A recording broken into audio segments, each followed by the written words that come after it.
selamat datang kembali di channel Ero. Hari ini gue akan membahas bagaimana tips yang efektif menabung ala mahasiswa. Nah, sebelum masuk ke topik ini, gue mau sharing-sharing nih terlebih dahulu gimana sih awalnya gue tuh akhirnya bertekad untuk bisa menabung pada masa kuliah. Jadi, waktu gue kuliah dulu, gue itu pernah diajakin sama temen gue untuk pergi trip ke Korea. Nah, di sini gue bertanya-tanya, kok bisa sih kita harus pergi ke Korea? Dan kira-kira kalau misalkan ke Korea itu kan butuh biaya yang besar ya.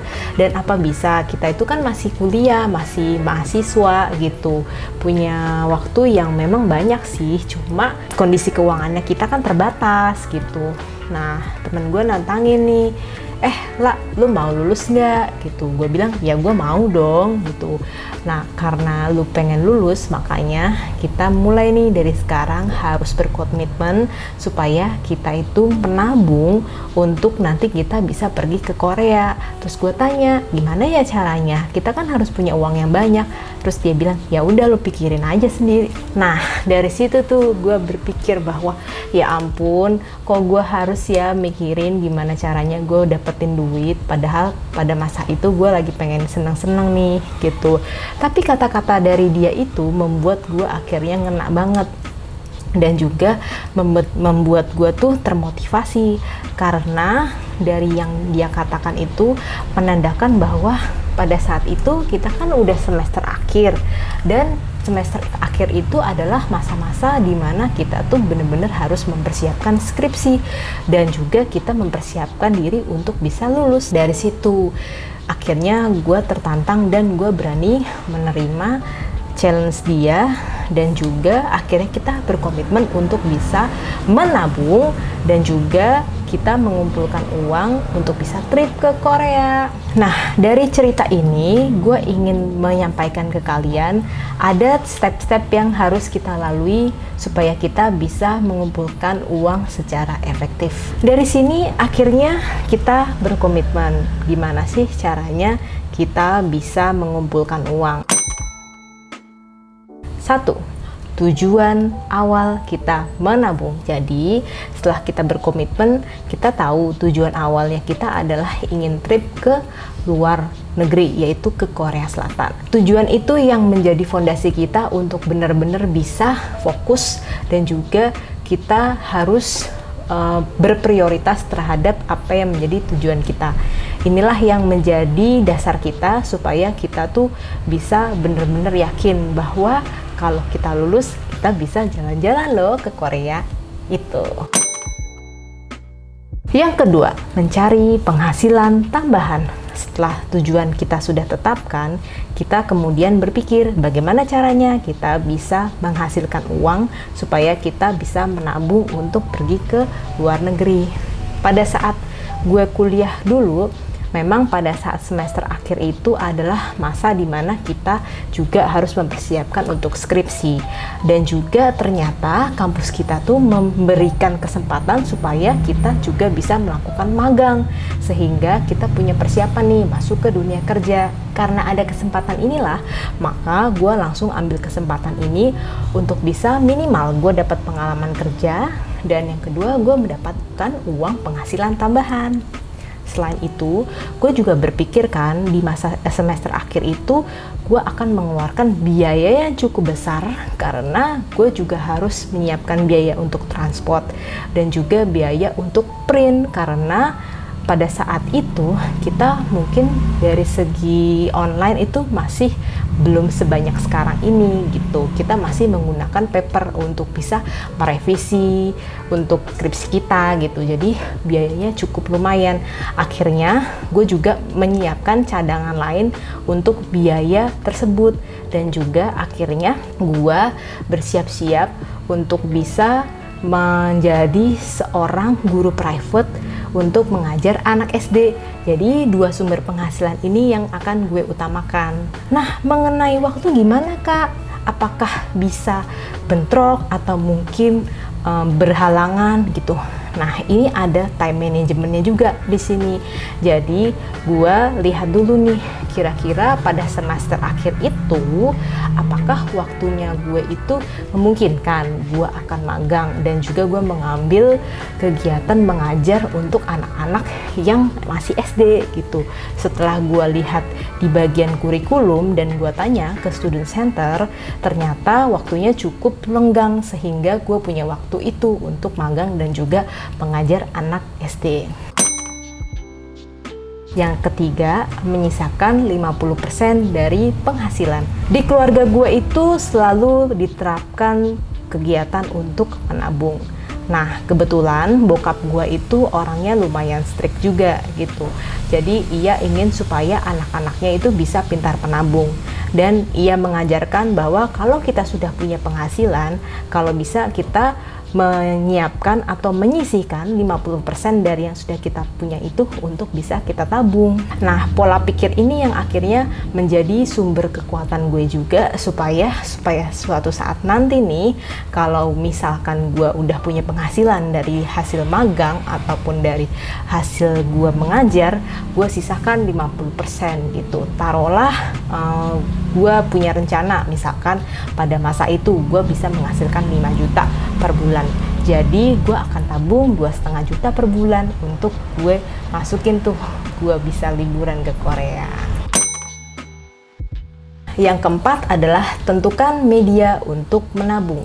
Jadi gue dan temen gue itu berencana untuk mencari di mana sih media yang tepat untuk kita bisa menaruh uang kita nih untuk nanti bisa digunakan kita pergi jalan-jalan ke luar negeri. Dan akhirnya karena kita masih pelajar, pada saat itu kita buka tabungan yang bernama tahapan BCA khusus untuk pelajar gitu. Jadi kita benar-benar menyisihkan uang kita yang sudah kita miliki untuk ditaruh di tahapan BCA itu, dan dari situ nantinya akan terkontrol juga. Oh, ternyata kalau misalkan dari rekening A itu misalkan rekeningnya gue gitu ya, ketahuan berapa nih hasil yang sudah kita dapatkan gitu. Kemudian dari rekeningnya si B nih teman gue, berapa nih hasil uang yang sudah dia kumpulkan gitu.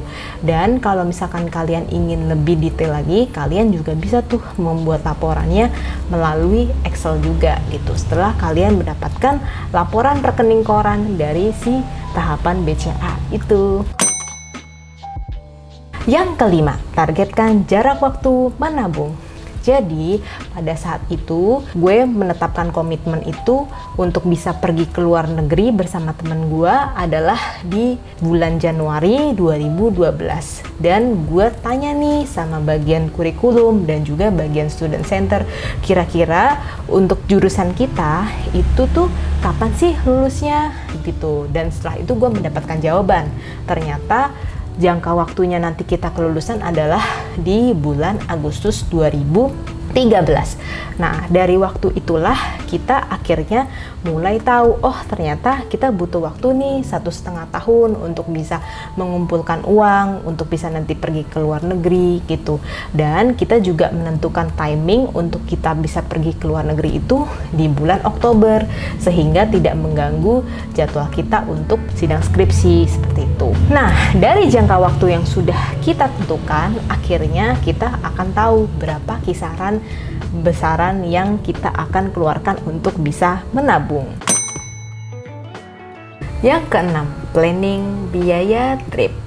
Pada saat itu, gue bersama teman-teman gue itu akhirnya mencari cara, wah gimana nih caranya kita tahu kisarannya berapa nih kalau misalkan kita mau jalan-jalan ke luar negeri. Terus kita tetapkan waktu dulu nih, pada saat kita pergi ke luar negeri itu berapa nih waktunya, berapa hari kita pergi ke sana. Kemudian dari situ kita akhirnya tetapkan, wah ternyata enaknya liburan ke Korea itu sekitar 10 hari ya, itu kita udah dapetin tempat wisata dan sebagainya. Kemudian gue juga berpikir bahwa oh kita juga harus mencatat nih biaya-biaya yang lainnya yang akan kita keluarkan. Jadi dari situ gue mulai browsing di internet, kemudian gue juga bekerja sama temen gue untuk mencari tahu berapa biaya untuk transport, makanan, tempat wisata, kemudian pesawat juga, tempat penginapan dan sebagainya. Nah, dari situ akhirnya kekumpul. Target dari biaya yang harus kita kumpulkan adalah sekitar 10 juta pada saat itu ya. Yang ketujuh, tentukan besaran tabungan sesuai dengan target. Karena kita sudah tahu tadi biaya yang harus dikeluarkan adalah sekitar 10 juta, maka dari hasil jangka waktu yang tadi sudah ditetapkan, maka ketemu nih kira-kira gue harus menabung sejumlah 1 juta sampai 1,5 juta per bulan hingga periode yang akhirnya ditentukan tadi. Yang ke-8, mengurangi belanja yang tidak dibutuhkan. Terkadang kita sebagai manusia suka khilaf ataupun suka tergoda terhadap hal-hal yang memang tidak menjadi prioritas. Jadi kalau menurut gue nih, kita harus kembali lagi melihat tujuan awal kita. Kita nih mau lulus, kemudian harus bisa pergi jalan-jalan ke luar negeri. Dari situ nanti kita akan mendapatkan experience atau pengalaman yang mungkin kita nggak akan ketemu di kemudian hari gitu. Jadi selagi kita bisa mendapatkan kesempatan itu, yuk kita langsung kejar. Jadi ini adalah salah satu contoh gimana akhirnya gua bisa mau komitmen untuk menabung. Nah, pola ini yang teman-teman bisa terapkan juga untuk kalian pakai untuk bisa menabung. Entah tujuan kalian mungkin mau membahagiakan orang tua seperti membawa mereka ziarah ataupun naik haji, atau juga mungkin kalian ingin membeli barang-barang yang diinginkan sesuai dengan kebutuhan seperti membeli transportasi mobil atau motor. Kemudian mungkin kalian ingin mulai belajar untuk berbisnis, jadi kalian mulai ngumpulin nih modalnya dari mulai kalian kuliah. Nah, itu menjadikan sesuatu yang bermanfaat juga loh. Intinya dalam hal menabung itu kalian harus konsisten, kalian harus paksa diri kalian supaya kalian itu bener-bener niat untuk bisa menabung, dan juga kalian harus bisa fokus terhadap apa yang kalian inginkan untuk menabung itu. Jadi suatu saat nanti kalian akan bisa tahu, wah ternyata bagus juga ya hasilnya setelah gue menabung. Misalkan ada pertanyaan, Kak, gue punya kebutuhan darurat nih yang memang harus gue pakai gitu, dan gue harus mengambil tabungan itu yang udah gue tetapkan tadi. Gimana caranya supaya gue tetap bisa konsisten gitu. Nah, gue juga pernah mengalami sih hal yang seperti itu gitu. Jadi kalau menurut gue, kita harus tetap konsisten ya untuk menabung. Jadi misalkan nih di bulan itu kalian tuh hanya punya kemampuan untuk menabung sekitar 1 juta atau mungkin 500.000, yang sebenarnya kalian itu sudah tetapkan sejumlah 1,5 juta gitu. Nanti di bulan berikutnya kalian harus talangin tuh yang tadinya kalian udah nabungnya 1,5, yang tadinya kalian nabung itu 1 juta, maka di bulan berikutnya kalian harus nabung sejumlah 2 juta gitu. Itu adalah salah satu cara yang menurut gue efektif juga sih buat kalian terapkan, sehingga kalian tuh akhirnya benar-benar fokus untuk nabung gitu. Jadi sebisa mungkin dana yang sudah kita targetkan untuk menabung itu tidak diutak-utik lagi gitu. Jadi alternatif yang pertama, kita harus cari penghasilan lain supaya bisa menutup tabungan yang tadi kita miliki. Kemudian cara yang kedua adalah misalkan kalian nggak punya nih dana lain di luar dana yang sudah ditetapkan, berarti otomatis yang kalian keluarkan itu kan menjadi berkurang kan. Yang tadinya misalkan kalian sudah tetapkan 1,5 juta per bulan yang harus kalian tabung, ternyata pada bulan itu hanya bisa mampu 1 juta nih per bulan. Berarti di bulan berikutnya kalian harus melakukan double nih untuk bisa menghasilkan tabungan itu menjadi bertambah juga gitu. Itu adalah salah satu cara efektif yang gue lakukan supaya tabungan gue tetap konsisten. Oke, kira-kira konten apa lagi nih yang ingin kalian bahas di channel ini? Silahkan komen di bawah ini ya, supaya nanti gue juga bisa bantu kalian nih untuk bisa memberikan informasi yang bermanfaat. Yuk, kita gemar menabung.